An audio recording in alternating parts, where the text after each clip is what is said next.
This video is why are Monster Hunter fans so divided, and it's basically pitting Rise versus World, which is like a big topic all the time. All the time. People always bitch about Rise versus World, and normally it's always like World is better than Rise. That's like the general consensus. And you guys know my opinion on it, that I think both games are good and that you shouldn't like compare and say like one sucks. But you know. So I'm curious. We'll see if he has any good points. Yeah, Ratatoskr is the maker of this video. I'm very curious to see what he has to say. Okay, let's go. In every community that I've participated in, there's always a sizable division between the fans. These divisions are caused, usually, by the developer. They will release Wait, what? a game in a series that is significantly different than the ones that came before. Oh. Some fans will like the change, some fans will not like the change, and some will have mixed feelings. These fans will then congregate into different groups that champion different opinions of what the future of the series should look like. Now, in the Monster Hunter community, it is often the case that Monster Hunter fans don't agree with each other on what the next title should look like. In fact, Yeah. Does it sound familiar? We just got done talking about all this. I asked you guys what Wild should have, and like there was like 50 million opinions.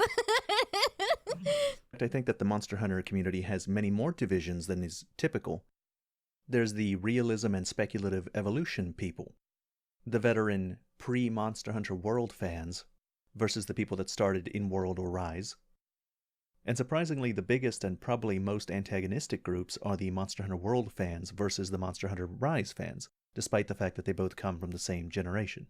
Although the gameplay loop remains mostly the same for all Monster Hunter titles, the experimentation between titles created specific gimmicks and aesthetic differences that spawned different interpretations on what the game's direction should be. And that's what we're going to talk about in this video. We're going to talk about what the different groups are, what they want out of Monster Hunter, and what caused these divisions in the first place. In order to fully understand the different groups in the community, and why there is such a range of expectations from the fans on what the next title should look like. Oh my god, music, finally. We first have to look at Monster Hunter's design philosophy, and how the team at Capcom develops their games. Early in the development of the original Monster Hunter, Capcom shifted from a typical fantasy setting into a more grounded setting, a setting that had fantastical elements, but that also had ecologically conscious explanations for those elements. In Monster Hunter Illustrations 1, there are interviews with the development team that discuss this shift in development. The following is a quote from the director. "We had it in our heads that this was going to be a fantasy game, so our ideas tended to gear towards magic and the like. The world as a whole was much more fantastical as well. I doubt any of us expected it to turn out so..." This reminds me about how like some people wanted magic in Wilds. Someone brought that up, that like someone suggested we have fucking magic in Wilds, and I was like, no, please, no. 100% no. I do not want magic. Analog. The lead designer had this to say: "When we got down to the nitty-gritty of what kind of game is Monster Hunter going to be, really, that's when we dropped the whole magic system. I'm glad they did. One of the earliest concept movies we created showed a few hunters laying traps and luring a monster to their traps. In those movies, the monsters were always very generic fantasy monsters, like red dragons. Not only were they archetypal dragons, we also had them climbing out of the depths of ancient ruins, where they had no doubt been napping on a huge treasure hoard, so the game itself didn't have a strong connection to nature at first." Can you imagine how boring Monster Hunter would have been if that's what they went with? If all the dragons were just like cliche dragons, like hoarding treasure and shit? Oh my god. I don't think the game would have gotten anywhere if it stuck with that. I'm so glad they changed. I don't think the game would have gone anywhere if they did that. So, Monster Hunter, early in its development, made a choice to lean away from the generic fantasy they had been working with. This shift in development would become their greatest asset, and make the Monster Hunter game world that we know today. This unique setting allows Monster Hunter to stand out next to other fantasy game worlds. Looking into the designs of the monsters in the series, we can see that the developers deliberately chose designs that made practical sense in a simulated ecological setting. Oh, that's a good point. Yeah, that's basically Dragon's Dogma. Their original idea is basically Dragon's Dogma. Thank goodness, because I love Monster Hunter more than Dragon's Dogma. Quote, every monster has a bunch of ideas incorporated into each part of its design in order to give the player a better sense of how it lives within the game world. For instance, the hard-looking skin on a Lagambi's arms was designed to help it brake and change course while gliding, in addition to being resistant to damage. I love those It would little make me happy details. if players had fun, wondering why the monster's various parts are designed the way they are, while actually playing the game. Yeah, okay, so why does crab have pee-pee when you break shell? There we go. They want me to think about why monsters have certain parts and why they're designed the way they are. Please explain, sir. Please explain why you designed monster to have pee-pee when you break shell and that it pisses on you. Why? Why did we? I mean, obviously, anatomically, it needs to pee. But why?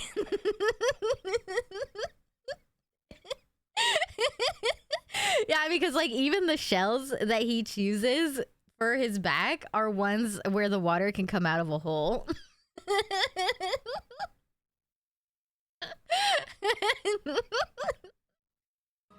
So, as you can see, the monsters are designed to attempt to be realistic.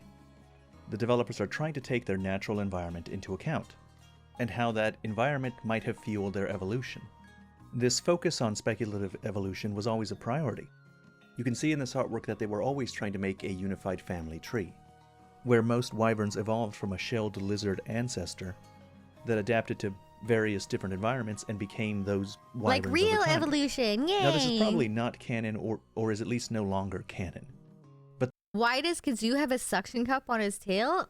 That's obvious. He uses it to hang from the ceiling. the point is, they wanted things to make sense.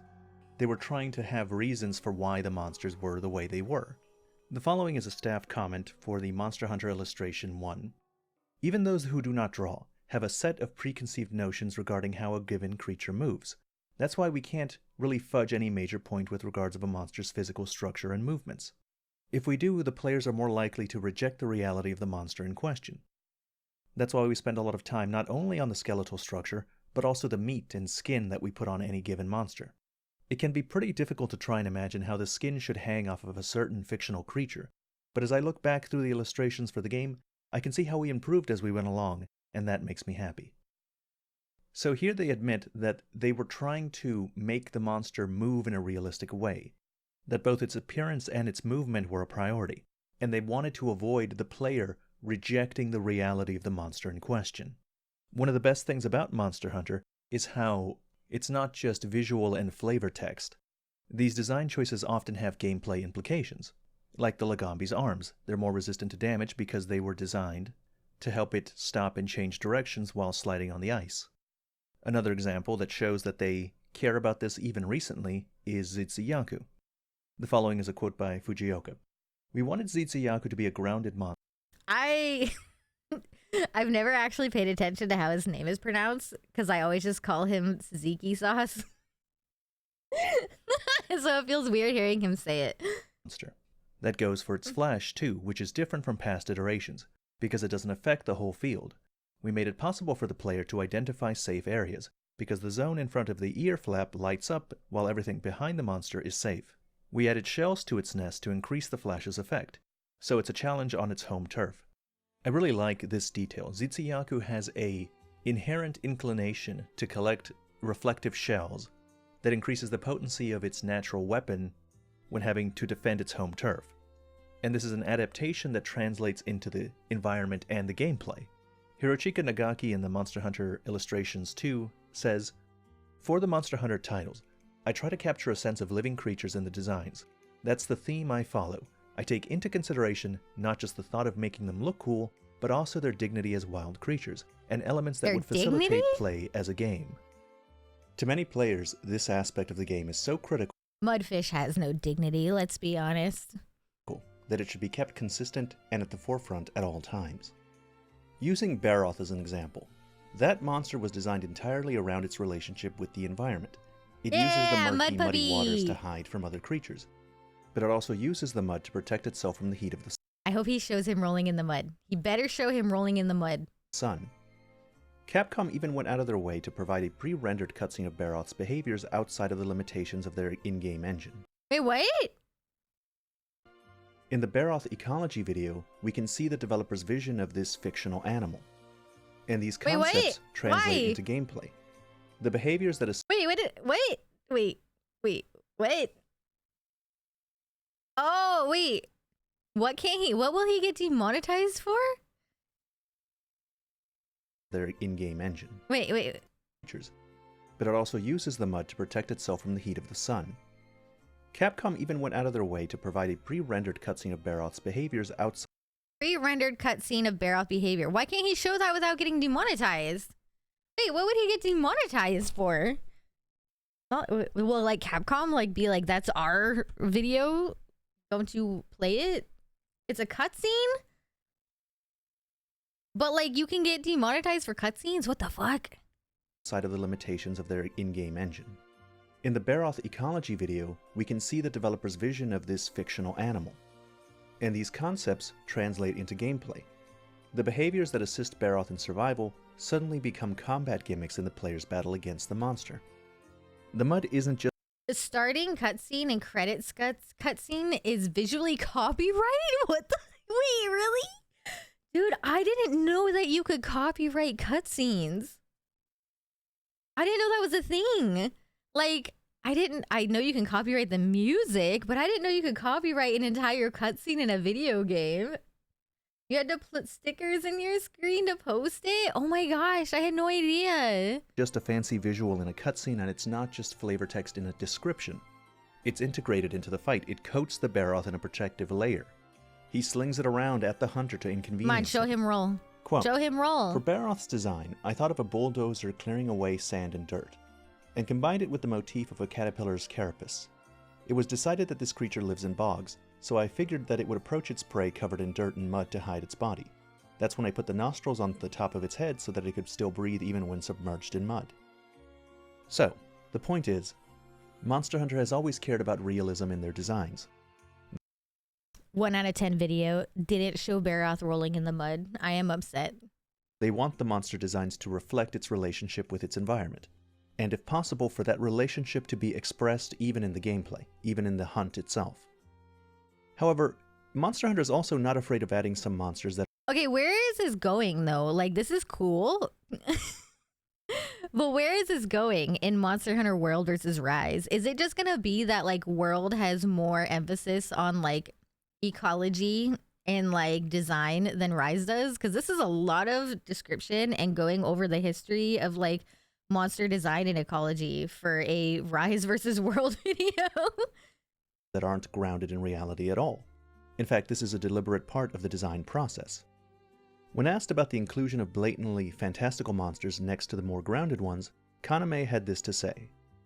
When you create a world full of mythical creatures like the Kirin, the entire world starts to feel like a very fantastical place with no basis in reality. Our focus for the world of Monster Hunter was to create a place that would feel like it could be real.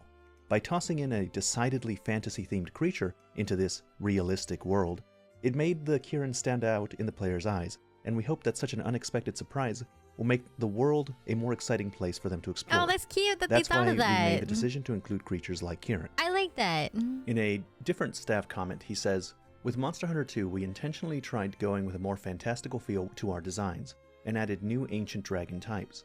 We also hoped that this new infusion of ancient dragon monsters would help make existing monsters like Rathian and Rathalos seem more realistic as far as this world was concerned.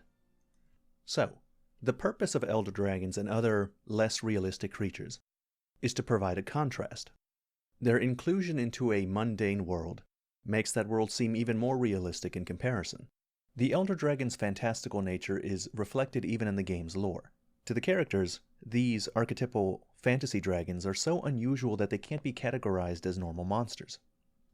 Now, in a different quote, Kaname says, "Still, we did manage to put together the feline and velociprey while we were working on the larger dragons. When you are dealing with nature and the creation of a natural environment, you can't help but fill the empty spaces with smaller critters.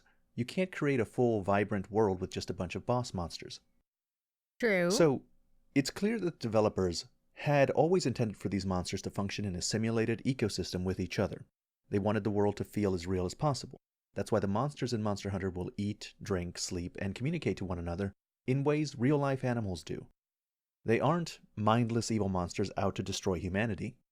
They are deliberately crafted animals that live and prey on each other in a fictional ecosystem. And it isn't the case that this is just something that they used to care about and now no longer do.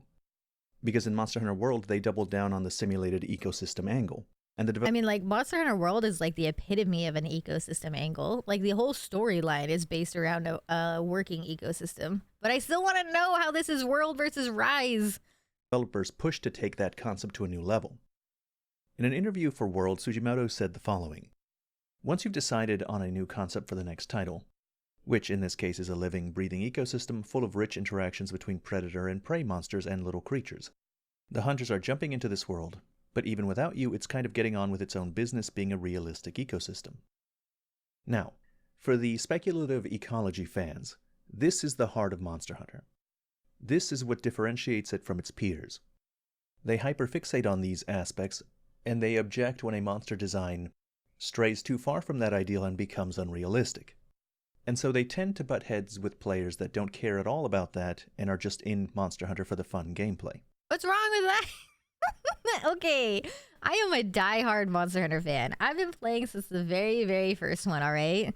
I love the little details they put in the game. I like the lore. I like the idea that every monster has its place in an ecosystem and has a design that makes sense for how it fights. But I don't memorize it. I don't know every single lore. I don't know everything. And I'm okay not knowing everything. I still have fun playing it regardless. Does that make me weird? I'm in neither of those categories. I'm not like obsessed with the lore, but I also like care a little bit about the lore, but I also just like fighting monsters. I just like going bonk bonk. After all, it doesn't matter how a Barot's body or habits work within the context of a video game, where the objective is to administer damage to the monster. Even after all the work that went into making the ecosystems and world feel living and dynamic, those aspects are mostly irrelevant when you're grinding the same monster a dozen times. The process of creating a fantastical animal is helpful in creating a unique creature design and combat experience, but the details of this process are not important to the player once they're actually playing the game. Or rather, noticing these details and caring about them is optional.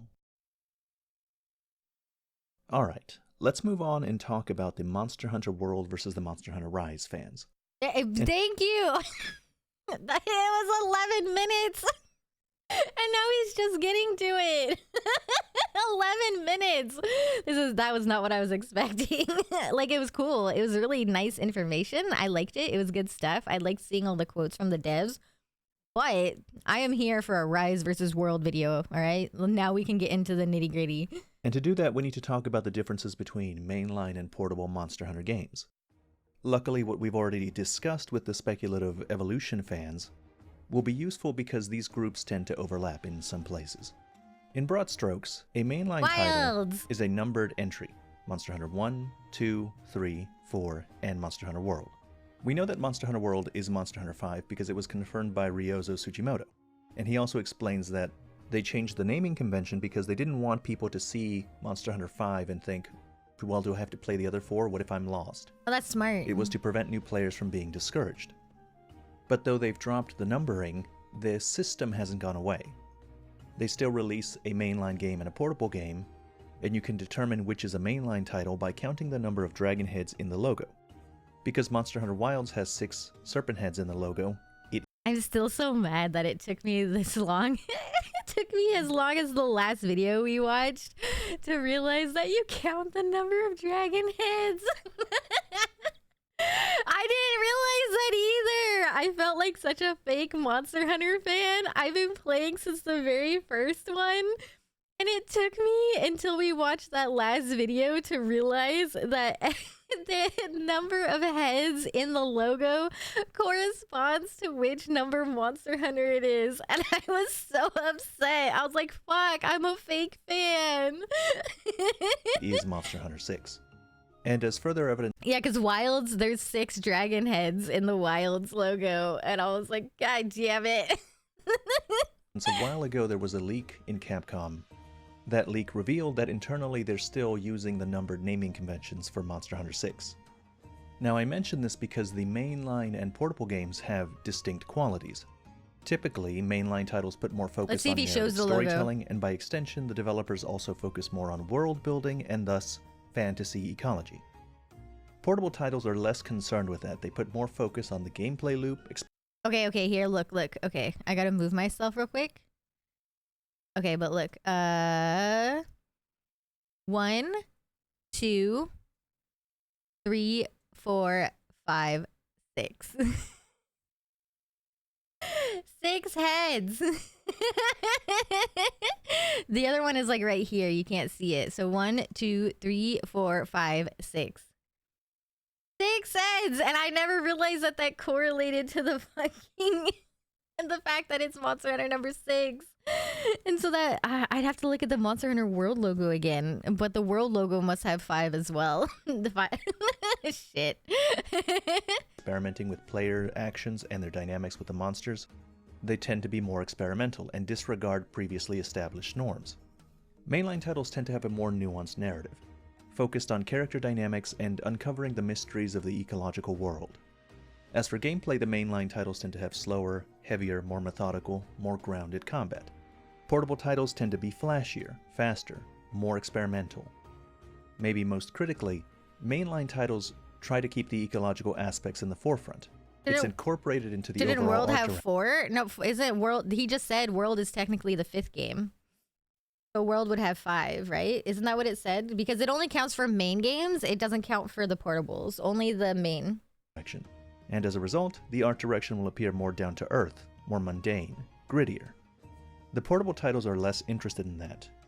Both the characters and the locations will be louder and more expressive. And their monster designs are often less interested in adhering to the realism that Monster Hunter is known for. Now, these tendencies I'm describing are not absolute. The design direction of both the mainline and portable games will bleed into each other sometimes, and there are clear exceptions to all the things that I've said. But generally, it is the case that the games differ in the ways I've described. With all of this context, it should be easy to see why there's so much online contention between fans on which direction the series should go. Radically different art direction and gameplay changes between releases will generate wildly different... I don't even get why there's contention on which direction the game should go. Am I just like... Am I not thinking of it right? Because to me, it's pretty fucking obvious. Like, if it's not a portable game, it's not going to be more like Rise. I don't understand.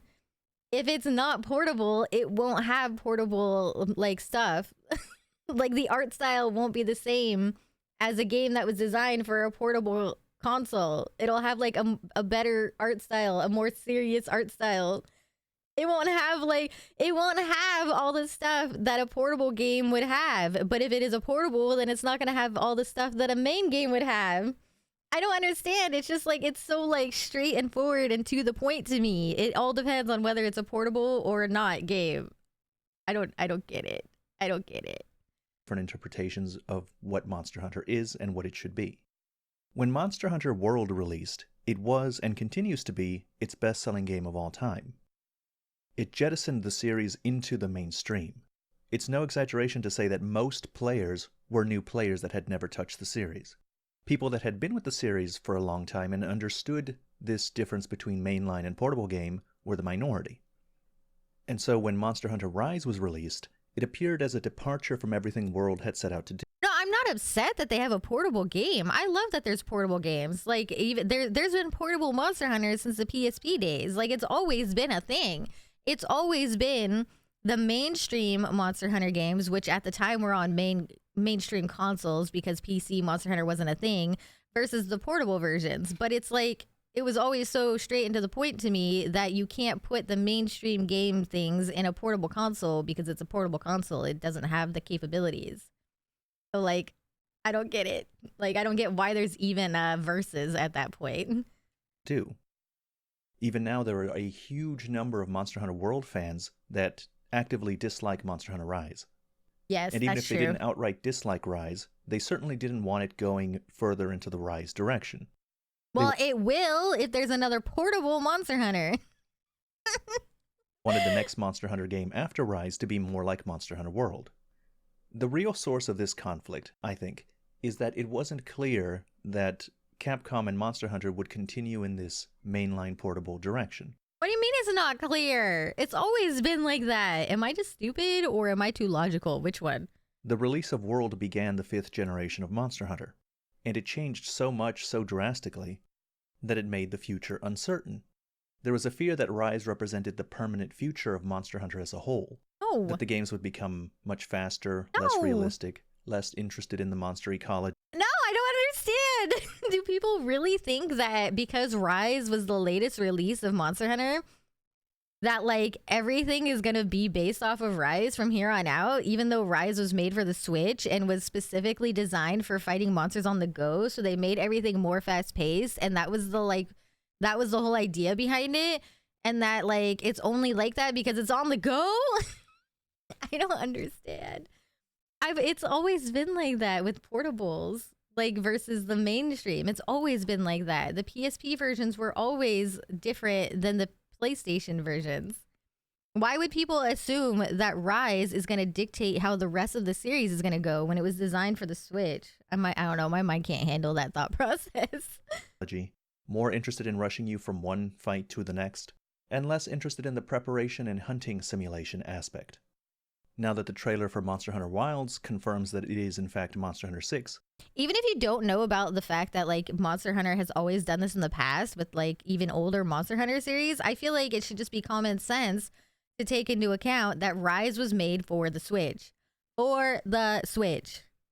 It wasn't made for PC, it just came out on PC later. So like you take every other Monster Hunter out of the equation, only focus on World versus Rise, and to me, it's just like common sense. Common sense. And that they are going to keep the mainline portable distinction. I suspect that the World and Rise fans will have less to be antagonistic over. Please stop being antagonistic. Finally, the last group is the old Monster Hunter fans. The veteran it's fans, me. Oh no, it's versus me. the new fans, which they consider to be people that started in Monster Hunter World and Monster Hunter Rise. Monster Hunter has been around for 20 years, and there's a vocal minority of veterans that are upset by the overall changes in the game's development. Oh no, never mind, it's not me. Entries. Fuck, man, I'm such like, I don't I don't belong in any category, I swear. I am a veteran. I've been playing since the very first one. But like, I embrace the changes. I like change. If Monster Hunter never changed, if it was still like Monster Hunter 1, no one would like the game. I love the first Monster Hunter. It's great. But Americans fucking hated it. It was too hard. It was too grindy. And it wasn't like what Americans wanted. And like, also, it gets stagnant. If it didn't change, if they didn't add new things, if they didn't add like new mechanics, it would be the same game over and over and over again. No one would like it. No one likes playing the same game for like 10 million titles in a row. So like veterans who are all like, I want it to always be like Monster Hunter 1 and only Monster Hunter 1. Like, why? You're just playing the same game for a million years. You need variety. You need changes. And games need that in order to keep going, or else they die off and no one buys them. Older fans have been clamoring for a return to form for a long time, and their group tends to overlap with the mainline fans and the speculative ecology fans.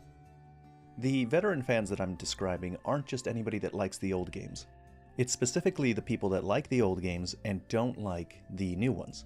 Okay, those are just called grumpy boomers. They believe that too much of the old design was abandoned with Monster Hunter World, and Rise just exacerbated the problem. They weren't... Back in my day, I had to handpick my whetstones, and my pickaxes would break all the time, and I had to spend an entire hunt just gathering herbs.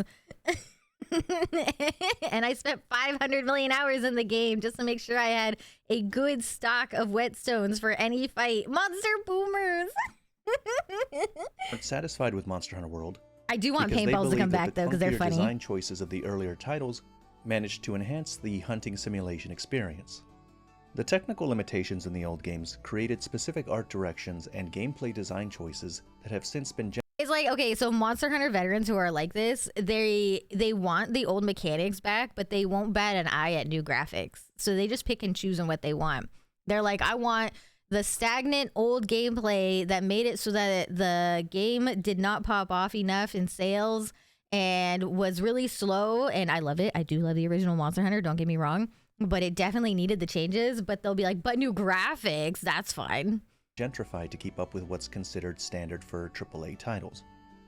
Players that played the first 4 generations will be fond of gameplay mechanics that are now considered outdated, sluggish, or confusing. Yeah, but I embrace the They are unhappy changes. with things like the changing or removal of the tracking systems, bug nets and pickaxes being streamlined, the removal of hot and cold drinks. Okay, I agree. I think in Wilds, I hope hot and cold drinks come back because World had them and it was fine. So like, I get why they didn't have it in Rise though. Again, they got rid of it in Rise because it's supposed to be play on the go. It's supposed to be fast. You're supposed to be able to like do one hunt and then like turn your switch off and move on. So, but like, hot and cold drinks, I hope are in Wilds. The ability to access your camp to manage your entire inventory after you've departed from a quest.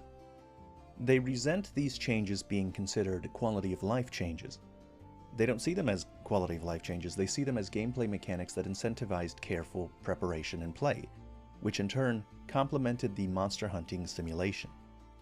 Their main complaint is that Monster Hunter strays further and further into a pure action game. I mean, it does. It does. Rise is, okay, I always call Monster Hunter Rise baby mode. Monster Hunter Rise is 100% Monster Hunter baby mode. But that's okay because you're playing on the Switch, at least on release. It's okay. It's okay to have it on baby mode because they expected you to be playing Monster Hunter Rise on a train and only getting one hunt in and not having to like spend an hour to prepare for a hunt. Like, that's okay. What matters is what Wilds will be like because it's not an on-the-go game. It's going to be a main console and PC game. And the more things are streamlined, the more they push you into going to the monster quickly, then the less room there is for the hunting simulation aspect, which these players value so highly. Monster Hunter's original tracking system involved either wandering around the map when you're new, or understanding the monster spawn locations when you're... Okay, I do kind of like this. I will admit, the one quality of life change that I could do without is the monsters being like so readily available on the minimap.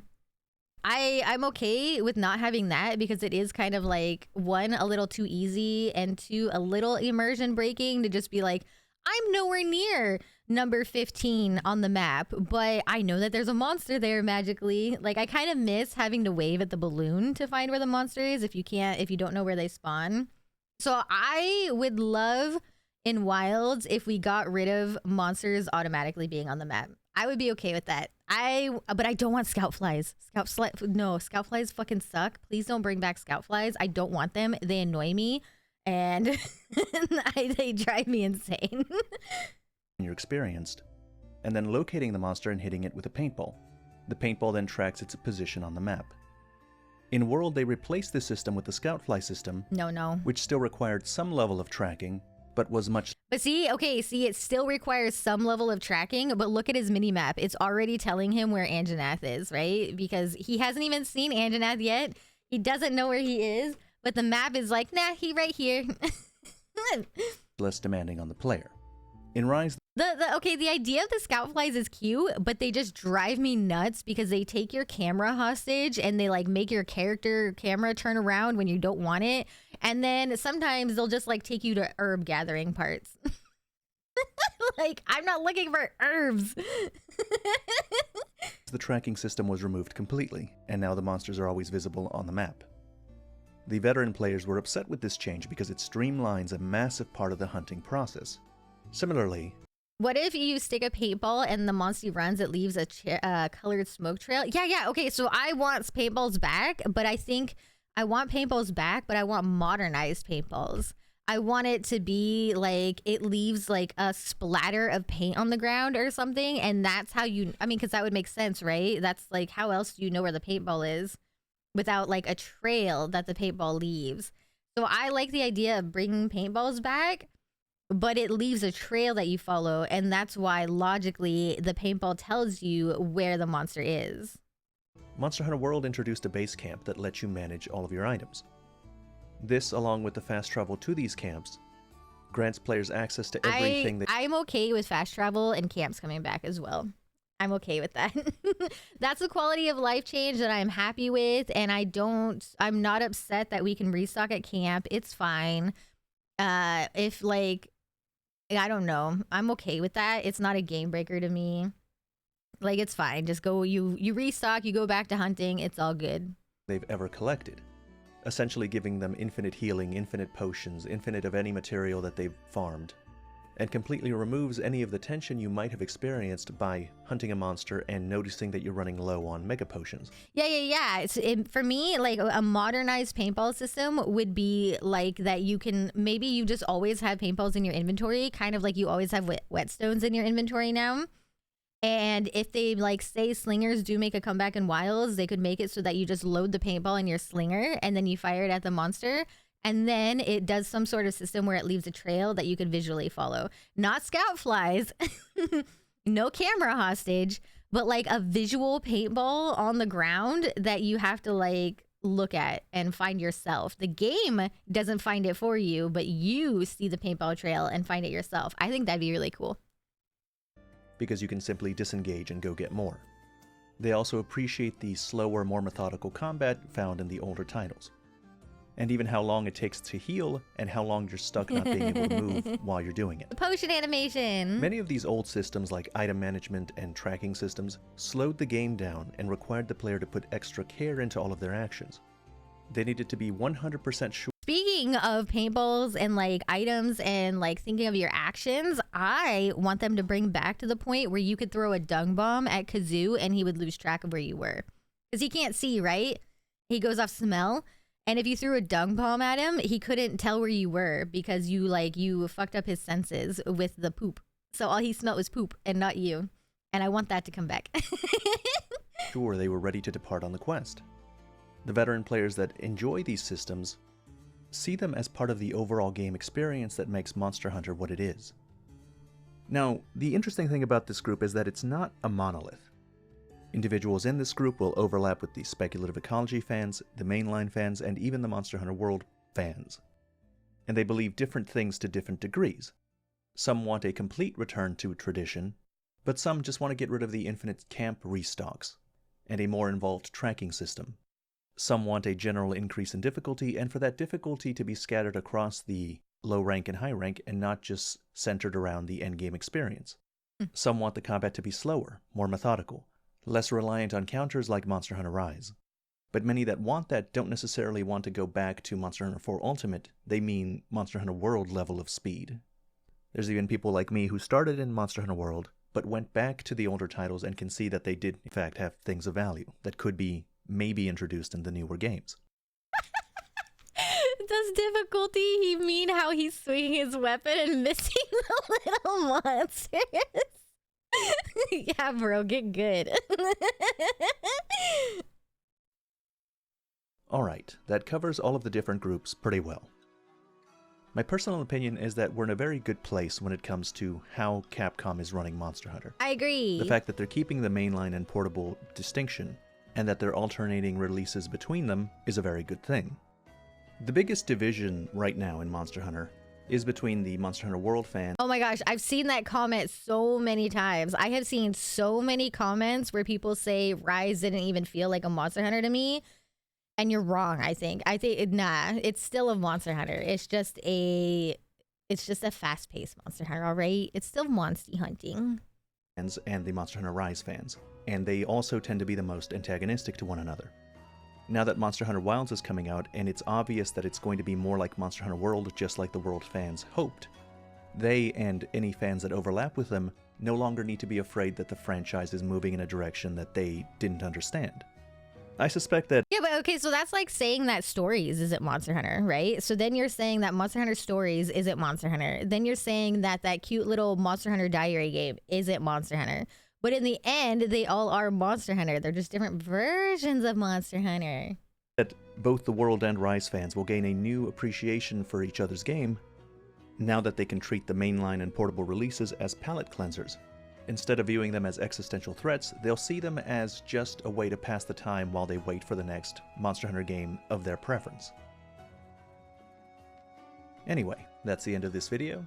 As always, thank you very much for watching.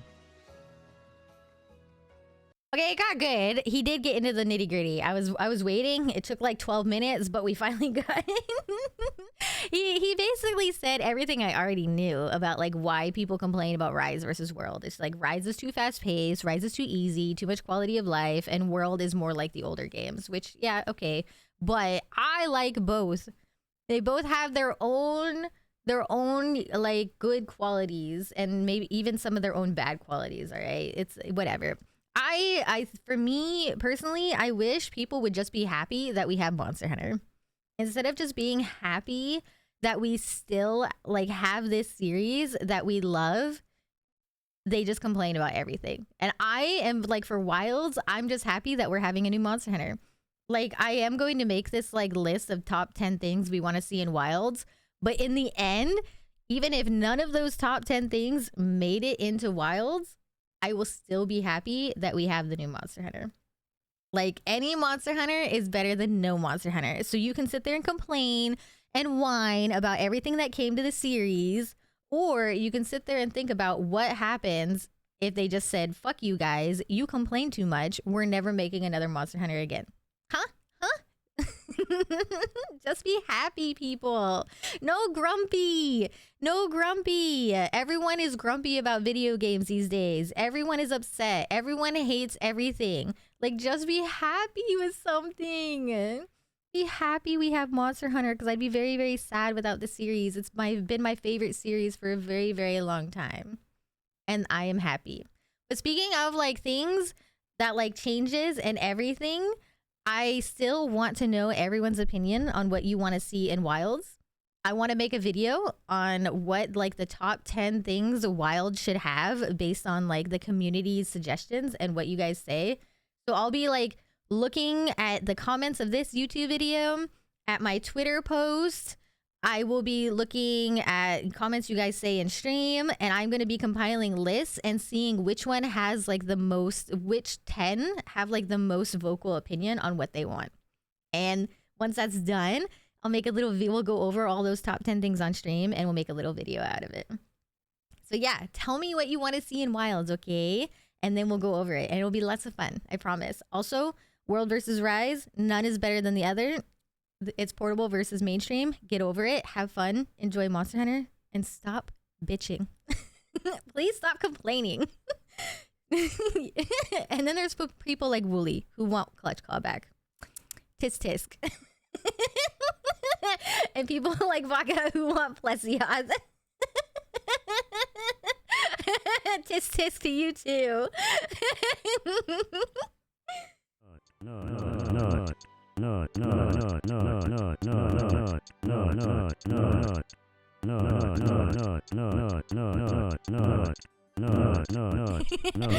Thank you for watching and for nutting. Thank you.